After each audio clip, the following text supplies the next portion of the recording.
Ready? Nope. Okay. Move on.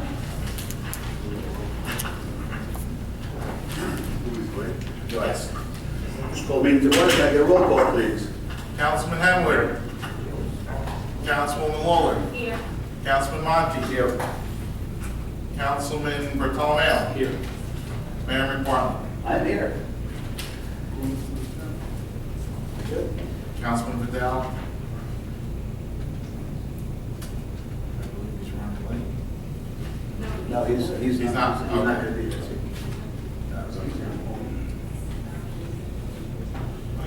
No, I believe not. Maybe he's on vacation. John. Okay, very good. In compliance with New Jersey's Open Public Meetings Act, Chapter 231 of PL 1975, I hereby declare that adequate notice of this meeting has been provided, specifying that this meeting will be held on this date, August 17, 2015, in the Municipal Building, 55 River Road, Edgewater, New Jersey, at 7 p.m. This notice was published in the Record and the Jersey Journal, posted on the bulletin board in the lobby of the Borough Hall, and posted on the borough's website. Please stand. Let's move to the flag. I pledge allegiance to the flag of the United States of America and to the republic for which it stands, one nation, under God, indivisible, with liberty and justice for all. Thank you all for coming. Just want to quickly give an update, as we do just about every meeting. Progress at Veterans Field continues. We feel we're on schedule. And all you need to do is drive by, take a glance over, and see the progress and how far it's come. The project is a difficult and challenging project, but we feel we're on the right path. As of this morning, in fact, due to the fine work of our DPW and our engineering people, the Hudson River Walkway out in front of the ball field there is now open. The walkway will be open dawn to dusk, and residents feel free to enjoy a clean, beautiful beginning to our new park. The fountain out there is working. The benches are out there to sit, and just go out there and enjoy the view and get a good idea of what's to come. As far as our summer camps programs that are coming to a close, they went very well this summer. Reports from my children, mine included, and all the kids, all of them were positive. There were no serious injuries to report. All the day trips to the various parks and lakes and beaches went well. And I'd like to say a job well done to our recreation staff.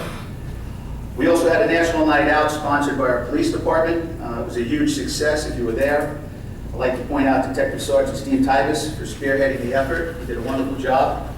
And everyone involved, the fire department as well. I believe that event is going to become something that residents will look forward to each summer. So again, thanks a lot. It was a great night out. And right now, what I'd like to do is, I think the best way to go about this, right now we're going to give out some awards to our fine police officers, and I think the best way to do this is just read a statement that I was given from the chief on each one of these incidents. August 6th, 2015, to Mr. Mayor and council members, on May 23rd, 2015, at approximately 1:45 in the afternoon, the Edgewater Police received a call of a disturbance at 1 Veerland Terrace. Officers Lewis, Tarabola, and Detective Farrell responded. Officer Lewis was first on scene, where he was confronted with a disturbed individual armed with 2 large knives. The individual began screaming for Officer Lewis or the other officers who had arrived to shoot him. Officer Lewis began speaking to the individual and was able to calm him. Officer Lewis continued to speak to the individual and eventually convinced him to surrender the weapons. The individual was taken into custody without injury. All of the officers' actions were of the highest standard and professionalism, resulting in a possible violent confrontation or worse, a suicide by cop, to be averted, and the whole thing was peacefully resolved. I therefore recommend Officer Lewis, Officer Tarabola, Detective Farrell each be awarded the Meritorious Service Award. Respectfully submitted, Chief William Skidmore. With that said, I'd like to have those officers come forward and be recognized. I just want to say that every day these guys are out there, they do a wonderful job, and there are situations just like that that you really don't hear about. You don't read about it all the time in the paper, what the local fellas do. But I just want to say thank you to each and every one of you. Job well done.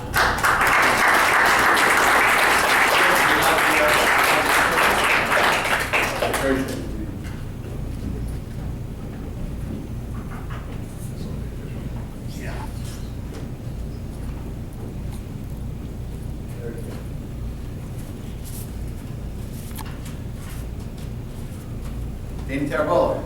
Congratulations, officer. Excellent job. Job well done. Keep up the good work.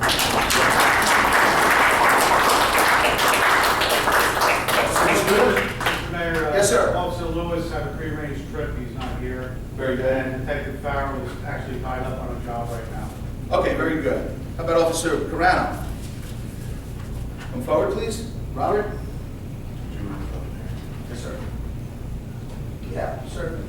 You know, what I'll do, let me read the Meritorious Service Award, I'm sorry. It's awarded to Officer Robert Carano, awarded for a highly unusual accomplishment under adverse conditions with some degree of hazard to life and limb to the nominee or where death or injury to a third party is prevented. Certified the 17th day of August, 2015. Congratulations, officer. Keep up the good work. Yes, sir. Oh, I'm sorry, I apologize. I apologize. You know, let me do this as well. You know, I read that first incident, and I apologize. This is for these other 4 fine officers who responded to another harrowing experience. Let me read this for you. Mr. Mayor and council members, on July 24th, 2015, at approximately 11:10 in the morning, the Edgewater police received a call of an emotionally disturbed person who was heading for the roof at 1100 River Road. Officers Carano, Duche, Price, and Masuda responded. Upon arrival, the individual was spotted standing on the raised edge of the roof. Officer Carano began speaking with the individual using the PA system of his patrol vehicle, while Officers Duche, Price, and Masuda made their way to the roof. Officer Carano was able to keep the individual's attention until the officers arrived on the roof, where Officer Duche took over the conversation with the individual. Officer Duche proceeded to speak to the unresponsive individual for over an hour. Though the individual never spoke to Officer Duche, he eventually responded to Officer Duche, taking the officer's hand. The individual was then pulled back onto the main roof, where he was secured unharmed and transported to the hospital. All the officers who responded performed to the highest standard and level of professionalism, resulting in the save end of what began as an almost certain tragic event. I therefore recommend Officers Duche, Carano, Price, and Masuda each be awarded the Meritorious Service Award.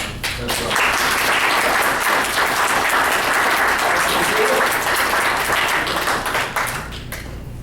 Again, it's the same award, awarded for a highly unusual accomplishment under adverse conditions with some degree of hazard to life or limb, to the nominee, or where death or injury to a third party is prevented. Congratulations. Nice job.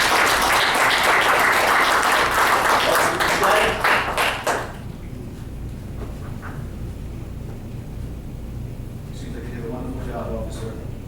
Congratulations.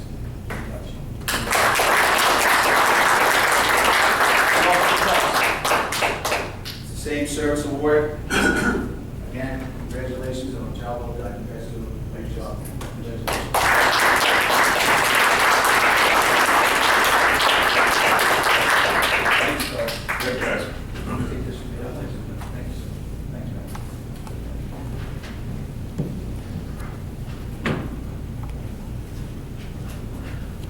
My dad would be proud of you all. I know he's watching. My father was a police officer in town for 30 some odd years, 32 years. It's pretty, We're all very scared. very, me included, very satisfying to me to be able to do something like that. Appreciate it, fellas. Okay, at this point, I'd like to open the meeting to the public. Is there anyone that wishes to be heard? Mary? Thanks, man.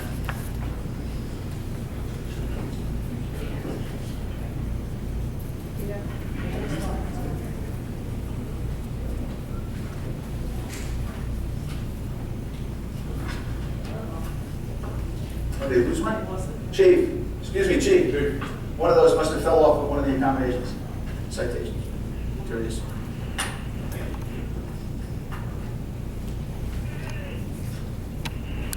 Mary Hogan, 606 on Illinois. I agree, my father would also be very Right. proud, especially talking for an hour.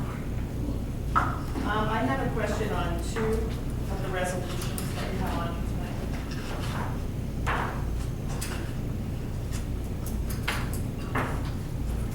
Plus, I'm also missing resolution 199.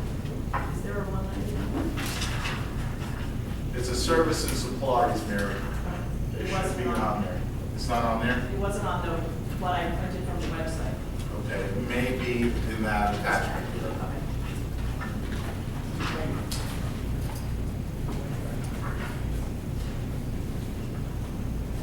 Resolution 2015-192 calls for a trust fund application for a matching grant from the Borough County Trust Fund for $200,000. And indicates that there's going to be a meeting on that where the public can speak on next Wednesday, August 26th, although it doesn't give us the time and the location of that meeting. However, in going through what was on the website, there was a form that was not completed out at all. It was all blank, except for one page, which was an engineering page that said Project 2014 Recreation Field Improvements, and it gave a total of items for $99,460. I think that was a sample. Yes, that was the sample. That's it. That was the It's a sample. different town or something. It's not ours? No. No, 99. Okay. So I don't have any idea what your 200,000 is for, or what the projects are that it covers. And is the public gonna, I wanted to know if the public was gonna know that before the meeting on August 26th in order to speak on it with some kind of a knowledge of what you're passing, or what you're asking for from the Vernon County grants, which is a great program. We've used it very well in the past.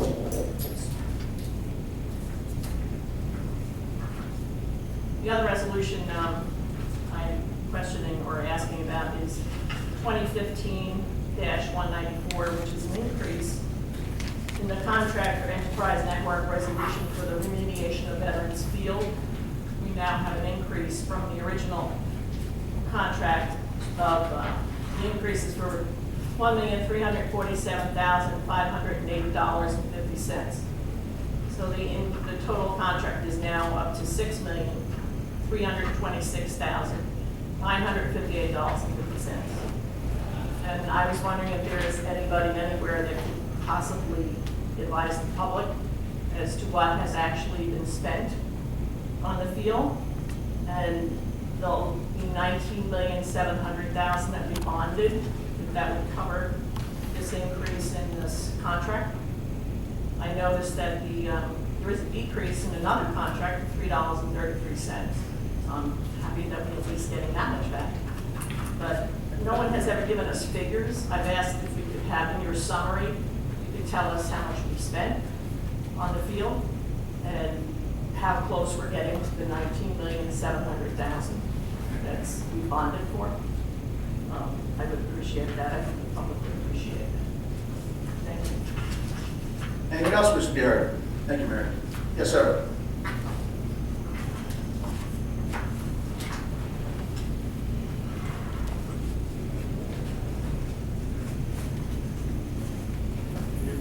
Tambi's Variety from 168 Fifth Avenue. So a couple of months ago, I came here and expressed my concerns about the incessant helicopter noise, including commuters and tourism industry that round the clock almost starting from 7 a.m. or 9 a.m. maybe or 8, depending on the day, till about dark. They constantly roam around the city and they actually choose. They have been pushed over the New Jersey side of the river by officials in Manhattan because they deem that convenient. Probably they had more political push to push all the noise and pollution over the New Jersey shores. As I mentioned, there's a whole slew of negative health impact on adults and especially on children. I've collected an excerpt of the literature, the medical literature, all the valid journals and all the valid articles that I reviewed unanimously consented upon the fact that the noise and vibrations by these aircrafts induce children with learning disability.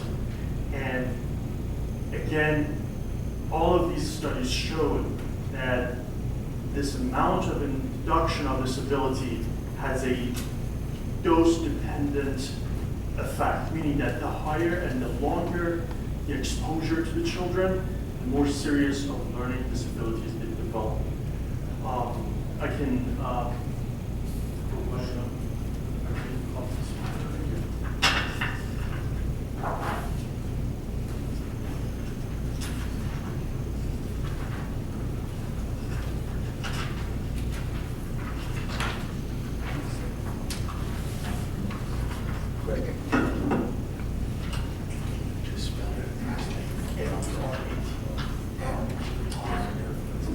Oh, great, okay, great, thank you.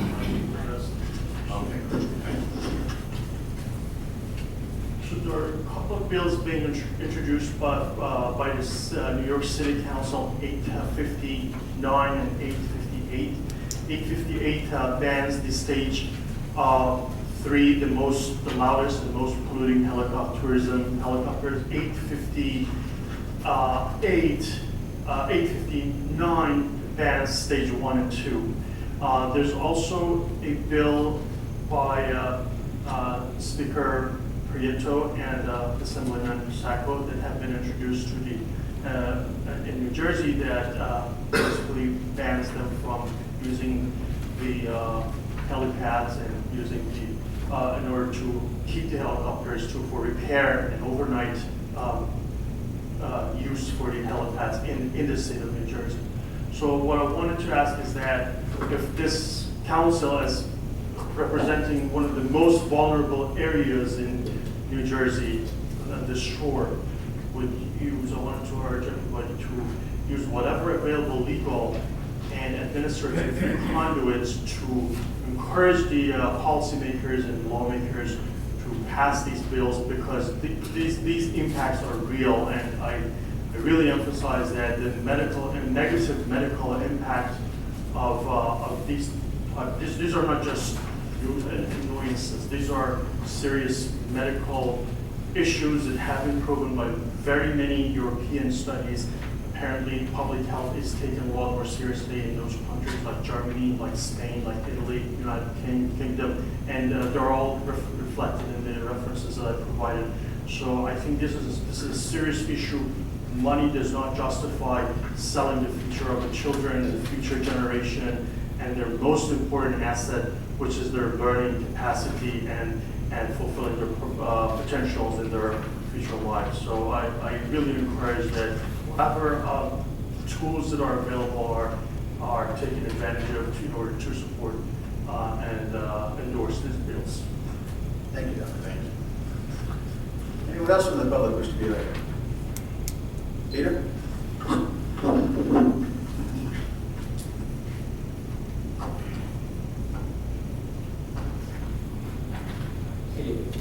Peter, 12606 Fourth Avenue, Edgewater.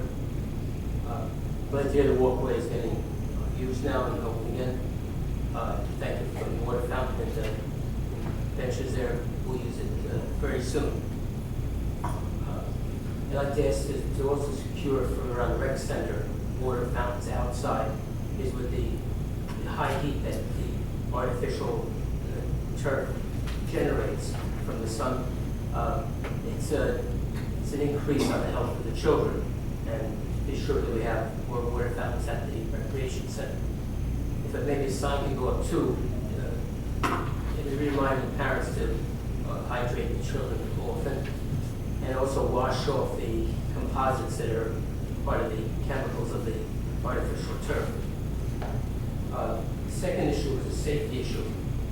As I read the new resolution 1523 on construction and demolition, is this permitting use of these vehicles and tools from 7 a.m. in the morning until 6 at night?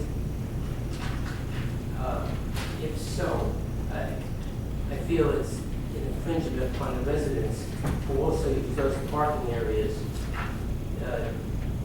before they go to work in the morning and then when they get home at 5:30. If there's still construction going on, there'll be a competition for spaces that just you can't put 2 vehicles in one spot. So I think as much as we'd like to move along with construction. It's a residential area, it's not a pure construction site. And I think this resolution doesn't help the residents in their problems of less and less parking space. And also it increases the noise, 6 in the morning until 8, when people are just getting up. Are we supposed to be moving our cars then? I feel we should keep the spaces that we have. And the construction has to just do their work between the authorized times that we have now. Thank you for your attention. Anyone else in the public wish to be heard? Valerie?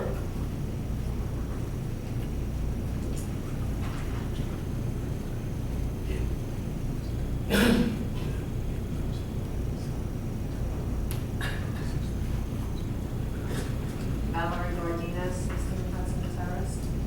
I'd just like to reiterate what Mr. DePaul said. I took some time today to research surrounding Bergen County towns, and I couldn't come across, I'm not saying they don't exist, any towns that allow construction to begin at 7 o'clock in the morning. And I know sometimes, when I was on the council, we would, a developer might come for a specific reason on that specific site, and we would grant permission. But to start at 7 o'clock, you're gonna have school buses. We already have a problem here with River Road and Undercliff. I drive to work in the morning, I'm sure you all, many of you do, and you're navigating some really narrow things, and you have construction going on at that time. I think it's unfair to people, especially people who may work all night, and that's their time to get some rest. The other thing is the sites, the construction sites themselves. There is a point where quality of life has to come in. There's a small area down in South Jersey by like Ocean Gate. And as soon as you enter there are sections that they have signs, quality of life enforced, meaning you can't honk your horn really loud. You have to respect the people that live there. And I would love to see some of that happening to the residents. I walk my dog at night. I have to walk in the street because they're haphazardly putting up their fences that are barely standing upright, falling down in a lot of places, open in a lot of places, and basically to the curb. So I'm forced to walk in the street with my dog. If I'm doing that, people who are walking baby carriages have to do the same thing, and little children. And it's not safe. I really would ask you guys to you walk, Councilman, I see you walk. You see it. You have to, you guys are the ones who are in charge to try to get things going here. My other question is about the lawsuit regarding Veterans Fields and cemetery. What's the status of the lawsuit? Are we in mediation? Have we had any hearings? What's the status? As a citizen who's paying towards this, I'd like to know, please. Also, I understand the park is coming along. I'd like to know the percentage that was capped and the percentage that has been remediated, because I have some notes here, 4 to 5 groundwater, 1 to 5 parts contaminations, clay soil, and it's a lot of planning here, but I just want to know if we went forward with the plan, or is the majority being capped, or has it been remediated? And I'd also ask you to reconsider after this season the AstroTurf. Several towns around here are reconsidering for health hazards and various other stuff, and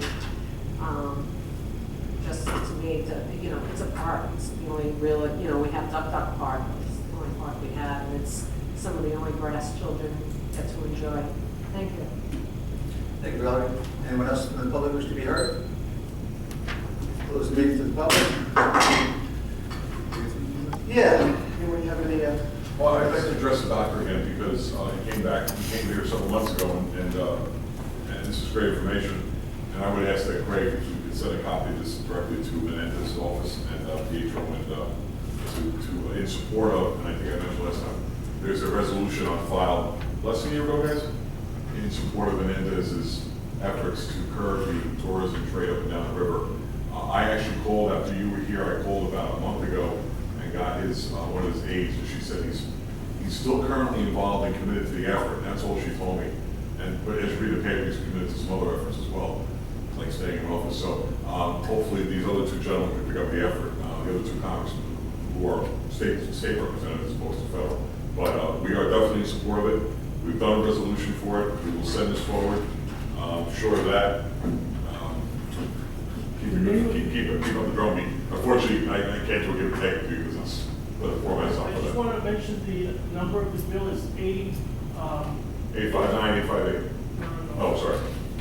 That's New York. The New Jersey one is A4310/S2841. Thank you. It's at the tourism games. I'm sorry, 843-10. A4310-S2841. Why don't we do this, guys? Because our resolution was in support of Menendez, which he's a United States Senator. This is a New Jersey measure. So why don't we do resolutions we can send directly to this measure? Is that good for next month? We can do that next month. So we'll send a resolution in support of this bill directly. It basically is boosting up what's going on in Understood. so it's going to be very effective and it kind of synergizes what's going on. Council, do you want to answer anything else that was set forth here? Well, I would just say that there was a pre-trial conference in the federal action, and parties have agreed to attempt to mediate, and that's where it stands. Mediation hasn't taken place yet. The other question was on the amendment to the contract for enterprise network resolution, and I think the question was asked whether or not the monies that were included in there have in fact already been appropriated and there are in fact the monies for it. And the answer to that is yes. This is not over and above the 1970s. So this is part of it. That's part of it. Yes. And as far as the general answer, I can generally answer that according to our conferences that we have every week, that we are assured by the engineers that any contaminants have been removed from the field. And to expand on it a little bit, if you don't mind, because they came and said there was a situation where they were getting water bubbling up from the bottom. How deep do we go? So then there was this patch, if you will, put on it that was called capping, and that became, well, now they're capping. They're not doing what they said they would do. We get the percentages, but I think it's less than 1%. It's two small areas. It's in the parking lot. It's great. Everything else was removed to a cost of a lot of money with fresh stuff in. So let's not let the story at the end of the day be that we capped, because it's just not true. Except for these two small areas of parking lots where we get water and we go any further. Just ask the question. No, and it's a good question, but I just want to kind of answer it once and for all, because it's come up a few times. Mayor, Yes, sir. if I can elaborate a little bit about the Bergen County Open Space application. The application that was attached to the resolution on the website was the application provided by the county, which our grant writer is in the process of collaborating with the borough engineer in filling out all of the detail work. So we're hoping to have most of that prepared in preparation of the public hearing. Again, the amount, $200,000, was in regards to the allocation for the rest of Bergen County, probably one of the highest requests, because dollar for dollar, this project is quite substantial. So that is the $200,000 request is going toward the amenities plan for the final completion. So that's why that particular amount was figured. We do have the total costs of the project up on the website. It has not been updated. Probably with these particular change orders, we'll update that information